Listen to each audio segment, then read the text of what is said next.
요한복음 4장 10절. 예수께서 대답하여 이르시되 내가 만일 하나님의 선물과 또 내게 물 좀 달라 하는 이가 누구인 줄 알았더라면 내가 그에게 구하였을 것이요 그가 생수를 내게 주었으리라. 아멘. 예수님은 하나님이 우리에게 주신 선물입니다. 11월 마지막 주부터 이 하나님의 선물 여러 주째 지금 묵상을 하고 있어요. 예수님은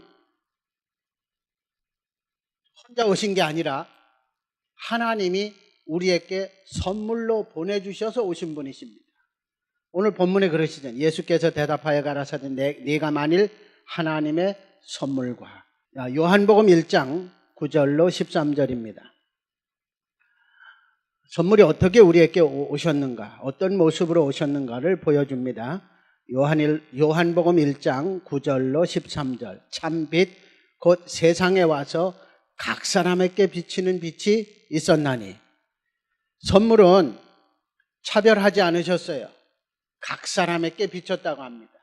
각 사람에게 다 찾아왔어요. 그런데 그가 세상에 계셨으며 세상은 그로 말미암아 지은 바 되었으되 세상이 그를 알지 못하였고 자기 땅에 오매 자기 백성이 영접지 아니하였으나 영접하는 자 곧 그 이름을 믿는 자들에게는 하나님의 자녀가 되는 권세를 주셨으니 이는 혈통으로나 육정으로나 사람의 뜻으로 나지 아니하고 오직 하나님께로서 난 자들이니라.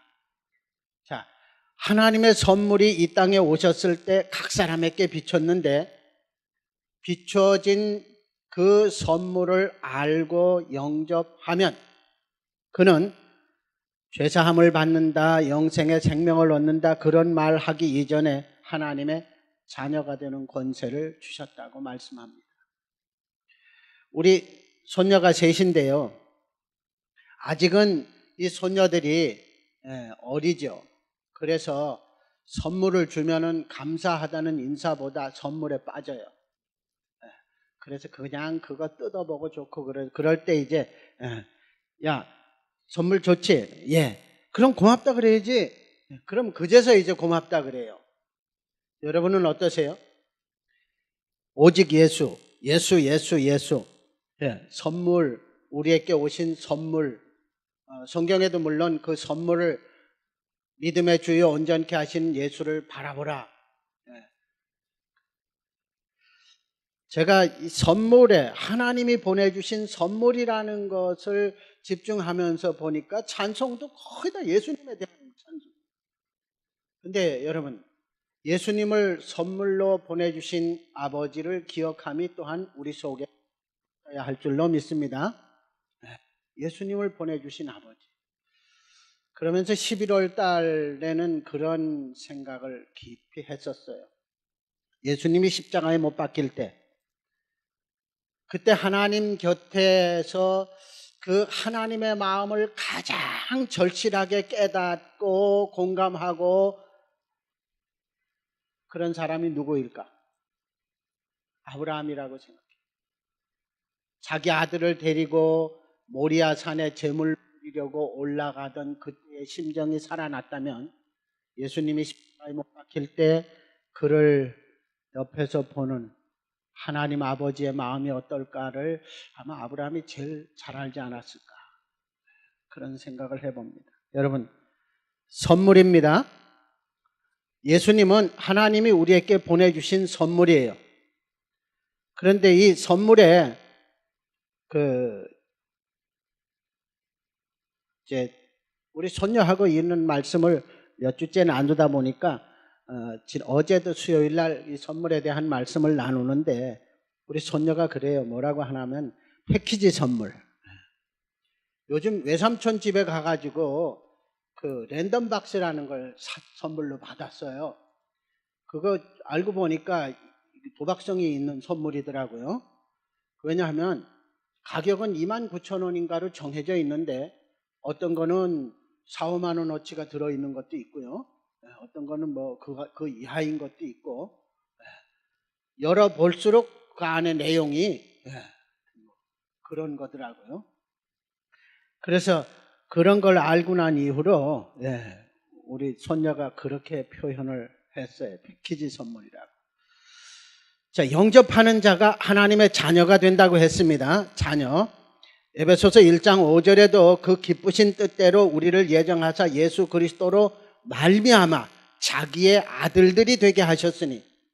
여러분, 선물을 주신 이유가 우리가 하나님의 자녀가 되게 하시려고 예수 그리스도를 우리에게 선물로 주셨다고 말씀합니다. 에베소 2장 8절에도 너희가 그 은혜를 인하여 믿음으로 말미암아 구원을 얻었나니 이것이 너희에게서 난 것이 아니요 하나님의 선물이라.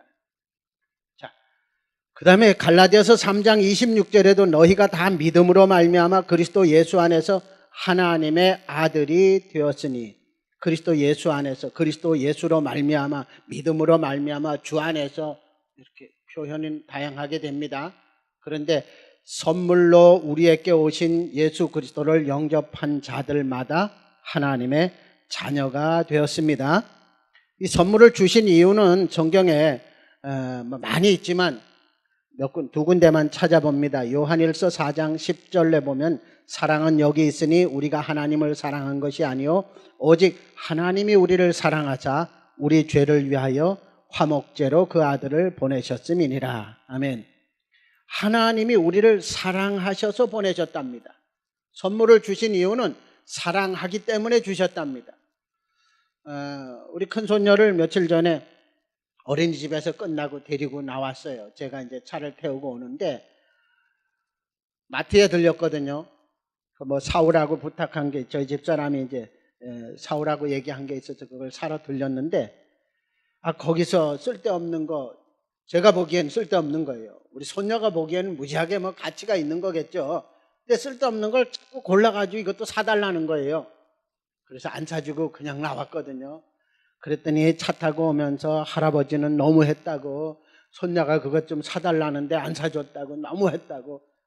그래서 제가 그랬어요. 며칠 있으면 성탄절이니까 그때 선물 사줄게. 그랬더니 그러냐고. 성탄절 선물을 뭘 사줄까? 그랬더니 그냥 알아서 사달래요. 그래서 알아서 사주는 것보다 네가 필요로 하는 걸 사주는 게 더 좋지. 그래서 그런 물어보는 거다. 그랬더니 그럼 장난감 사달래요. 그래서 제가 웃으면서 요만한 장난감 사줄까? 아니래요. 그래서 그냥 이렇게 크기를 키웠더니 한 이만큼. 그러면 어떤 장난감 사줄까? 이러니 알아서 사달래요. 그래서 쉬워졌어요, 선물이. 장난감.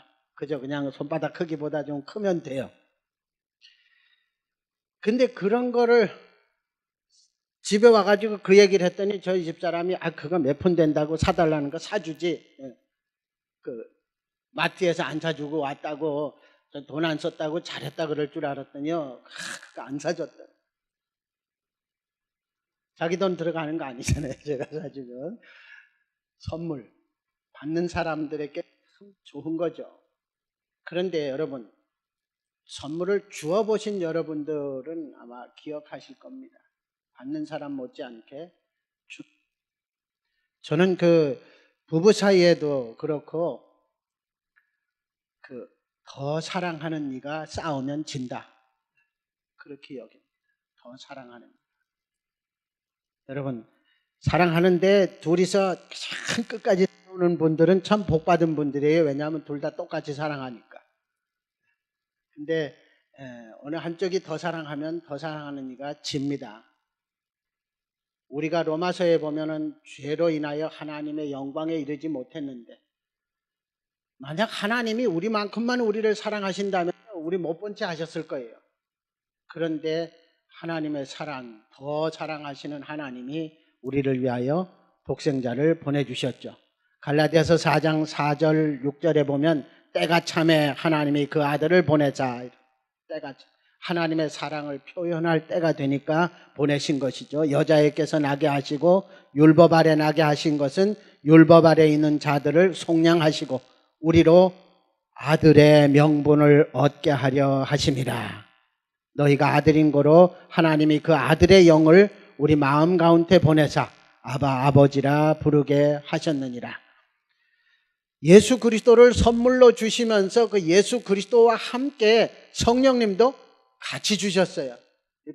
선물 속에 또 다른 것이 포함되어 있는 겁니다. 근데 뿐만 아니라 요한일서 5장 11절 12절에 보면 또 증거는 이것이니 하나님이 우리에게 영생을 주신 것과, 영생은 하나님이 주신 것이라고 말씀합니다. 그리고 이 생명이 그의 아들 안에 있는 그것이니라. 선물을 주실 때, 아들을 우리에게 선물을 주실 때 그 아들 속에 우리의 영생의 생명도 담아서 주셨어요. 그러니까 이 선물은요, 그래서 제가 이 말씀을 한 3주째 하나님의 선물에 대해서 혼자 묵상하고 준비해서 우리 교회에서 나누면서 제가 생각한 것은요, 하나님이 보내신 이 선물을 전부 바닥까지 완전히 다 누리고 있는 사람들이 얼마나 될까? 그런 생각을 해봤어요. 여러분, 그 선물의 바닥까지 온전히 다 드러내고 누리고 기뻐하고 즐거워한 여러분 되시기를 주님의 이름으로 축복합니다. 패키지 선물이에요. 안에 엄청 들었습니다. 하나님이 우리에게 영생을 주신 것과 그 생명이 그의 아들 안에 있는 것이다. 아들이 있는 자에게는 생명이 있고 아들이 없는 자에게는 생명이 없느니라 이러십니다. 또 선물에 포함된 것은 로마서 8장 14절 16절에 보면 무릇 하나님의 영으로 인도함을 받는 그들은 곧 하나님의 아들이라. 너희는 다시 무서워하는 종의 영을 받지 아니하였고 양자의 영을 받았으므로 아바 아버지라 부르짖느니라. 성령이 친히 우리 영으로 더불어 우리가 하나님의 자녀인 것을 증거하시나니. 아멘. 하나님이 아버지라고 믿어지는 것, 이것도 예수 그리스도 선물로 주신 예수 그리스도 안에 포함되어 있는 것입니다. 또 보면 로마서 5장 10절에 곧 우리가 원수 되었을 때에 그 아들의 죽으심으로 말미암아 하나님으로 더불어 화목되었은즉 화목된 자로서는 더욱 그의 살으심을 인하여 구원을 얻을 것이니라. 요한일서에서 예수님에 대해서 표현을 하실 때 성경에 제가 기억하기로는 2번 나오는 걸로 압니다. 예수님을 가리켜서 화목제물이라고 표현하셨어요. 화목제물. 하나님이 우리에게 다가오시는 우리가 죄로 말미암아 하나님께 이를 수 없고 하나님의 영광에 이르지 못하던 그 우리에게 다가오시는데 거리낌이 있는 그것을 제해버리셨죠. 그게 속죄함인데 속죄함뿐이 아니고 하나님이 우리와 화목하시니. 그래서 어제 저희 집에 손님이 한 분 왔었어요. 그 수요 예배, 어제 저녁 예배에 함께 했었는데 그분 말씀을 나누면서 그런 얘기를 했습니다. 성령님께 물어봐라. 예수님께 물어봐라.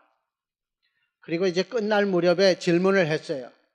물어보라는 말하고 기도하라는 말하고 어떤 느낌이었나요? 여러분, 기도하라고 하면은 우리 예수 믿는 많은 사람들이 스스로 가지고 있는 기도에 대한 어떤 틀이 있습니다. 제가 처음 교회에 갔을 때가 아마 학교 들어가기 직전이었을 것 같아요. 근데 어떤 계기가 돼서 갔는지는 몰라요. 그때 간 이후로 다시 고등학교 다닐 때까지 안 갔으니까요. 근데 그때 갔을 때 제가 아주 착하다고 등어리 두드림을 받은 게 안 잊어버려져요. 왜 그런가 하면요, 무식하니까. 거기 이미 다니던 아이들은요, 예수님의 이름으로 기도합니다 하면 이러면 눈 뜨고 하는 걸 알거든요. 근데 전 그걸 몰랐으니까 기도하자 이러면서 무릎 꿇고 두 손 모으고 눈 감고 머리 숙이고 그리고 기도한대요. 그리고 기도하고 있는데 예수님의 이름으로 기도합니다 아멘을 모르니까 그냥 그러고 있었죠. 마냥. 그랬더니 선생님이 등어를 두드리면서 착하다고 했던 기억이 나요. 우린 그런 기도에 대한 틀이 있잖아요. 근데 물어보는 건 그 틀에서부터 벗어나는 거죠. 좀 더 가까워져. 여러분, 예수님은 우리에게 오신 하나님과 우리 사이에 화목 제물이십니다. 속죄 제물 당연히 그렇죠. 속죄되지 않고는 하나님과 화목될 수 없으니까. 그러나 속죄제물만큼 중요한 것이 화목제물이라고 믿습니다. 이게 선물 안에 포함됩니다. 그 다음에 보면 야고보서 1장 17절에 각양 좋은 은사와 온전한 선물이 다 위로부터 빛들의 아버지께로서 내려오나니 그는 변함도 없으시고 회전하는 그림자도 없으시니라. 자, 각양 좋은 은사와 온전한 선물이 아버지로부터 오신다고 했는데 성경 다른 곳에 뭐라고 했냐면 그리스도와 함께 모든 것을 은사로 주신다 하셨어요. 그리스도가 내게 오신 하나님의 선물이라고 믿으면 그 선물 안에 이렇게 각양 좋은 선물과 은사까지 포함되어 있습니다. 그래서 여러분 그 선물을 우리가 보통 세상에서는 선물을 받으면은 그 선물을 주신 분 앞에서 보통 이렇게 포장을 개봉하잖아요. 그런데 안 믿는 사람들은 그 포장지를 이렇게 테이프 붙인 걸 살살 띄어서 두는 게 아니라 쭉쭉 찢어서 띄어야 되는 걸로, 그래야 또 선물을 받는 걸로 얘기를 하더라고요. 근데 여러분, 주님이 정말 하나님으로 말미암아 내게 오신 선물이라면 여러분이 선물 속에 포함된 모든 것을 어느 거 하나라도 소홀히 하지 않고 다 누릴 수 있으시기를 주님의 이름으로 축복합니다. 또 보면요, 사도행전 2장 38절에 베드로가 가로되 너희가 회개하여 각각 예수 그리스도의 이름으로 세례를 받고 죄사함을 받으라. 그러면 성령을 선물로 받으라. 예수님 때문에 선물을 받는, 성령을 받는 것에 대해서 성경에서 자주 말씀하십니다.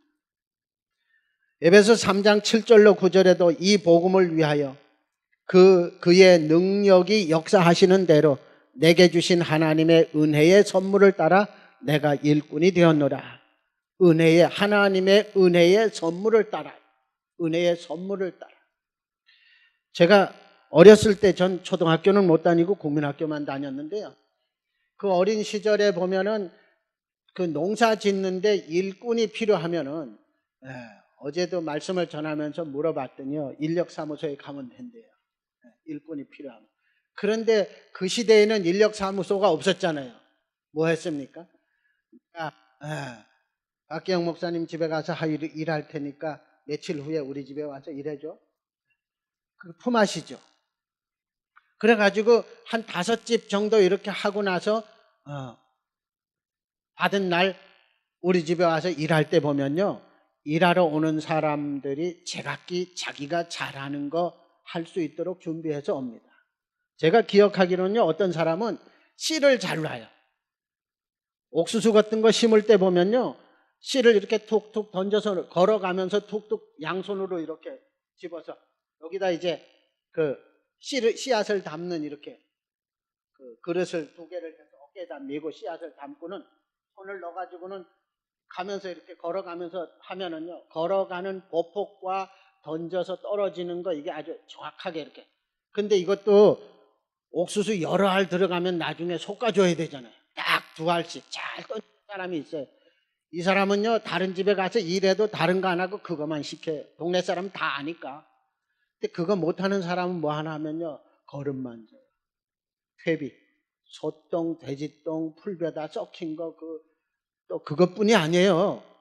예전에는 화장실에 것도 재하고 섞어서 퍼가지고 풀 섞은 거, 그 지저분하잖아요. 조금 재주 있으면 씻놓지만 그 재주도 없는 사람은 거름 놔요. 그런데 이 거름도요, 사실은 재주예요. 왜냐하면 이 거름이 씨를 덮어버리면요, 씨가 상할 수가 있거든요.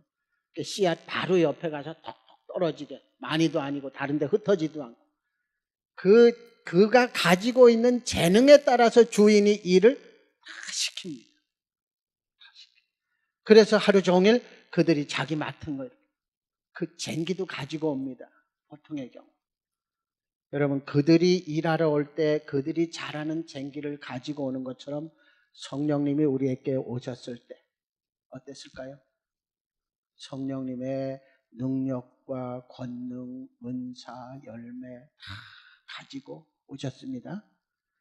과거에처럼 뭐 산에 가서 그 소나무 뿌리라도 하나 뽑아야만 은사가 내게 임하는 것이 아닙니다.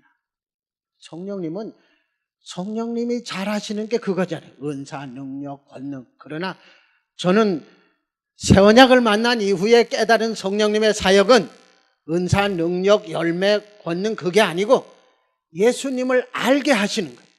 예수님을 알게 하는 거예요.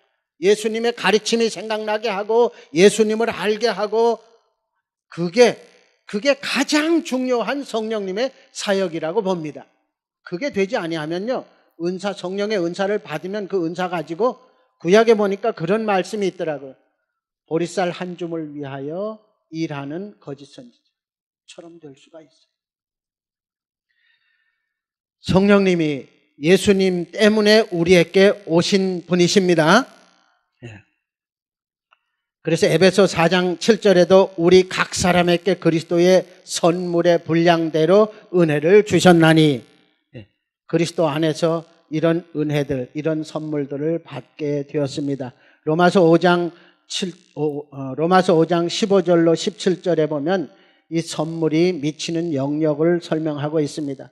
그러나 이 은사는 그 범죄와 같지 아니하니 곧 한 사람의 범죄를 인하여 많은 사람이 죽었은즉 더욱 하나님의 은혜와 또는 한 사람 예수 그리스도의 은혜로 말미암은 선물이 많은 사람에게 넘쳤으리라.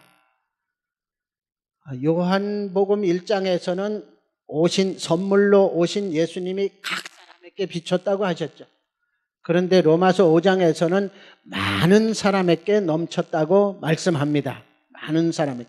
또 이 선물은 범죄한 한 사람으로 말미암은 것과 같지 아니하니 심판은 한 사람을 인하여 정죄에 이르렀으나 은사는 많은 범죄를 인하여 의롭다 하심의 이름이니라. 한 사람의 범죄를 인하여 사망이 그 한 사람으로 말미암아 왕노릇하였은즉 더욱 은혜와 의의 선물을 넘치게 받는 자들이 한 분 예수 그리스도로 말미암아 생명 안에서 왕노릇하리로다. 선물은 각 사람에게 다 비춰졌어요. 그리고 그 선물을 받고서 감사하는 자들은 생명 안에서 왕노릇까지 한다고 말씀합니다. 선물에 의한 영향을 조금 더 봅니다. 로마서 8장 29절에 보면 하나님이 미리 아신 자들로 또한 그 아들의 형상을 본받게 하기 위하여. 아멘.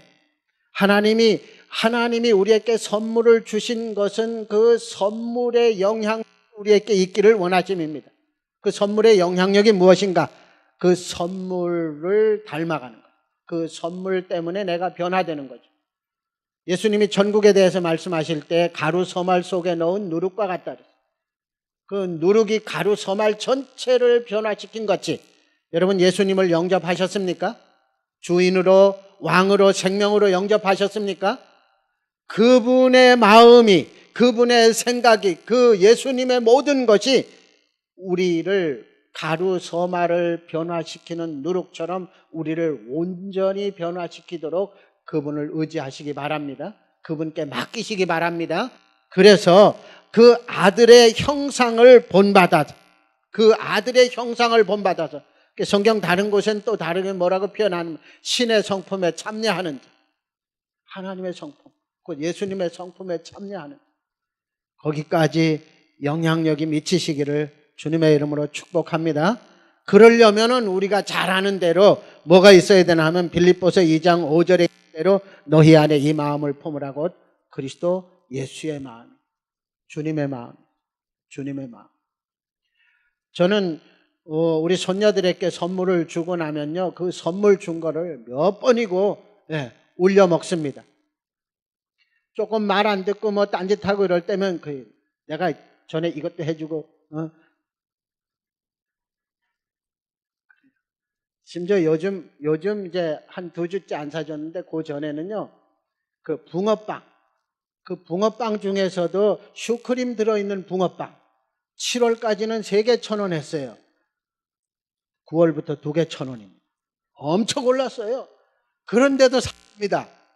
사주고 그거 가지고 이제 손녀 통제하는 데 씁니다. 울려 먹어요. 이것도 해주고 저것도 해주고. 여러분 이것도 해주고 저것도 해주고 하면서 하는 이유가 뭐죠? 내가 널 그렇게 사랑하지 않느냐, 그걸 일깨워주는 겁니다. 그걸 일깨워줘.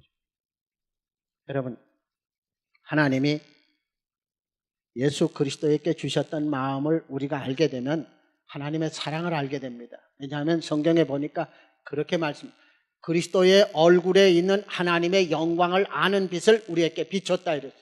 그러니까 하나님을 아는 거예요. 그래서 주님의 마음이 우리 속에 있어야 주님과 한마음 되어서 아버지의 사랑을 알고, 그래야 우리가 아들의 형상을 본받는 자 또는 신의 성품에 참여하는 자가 됩니다.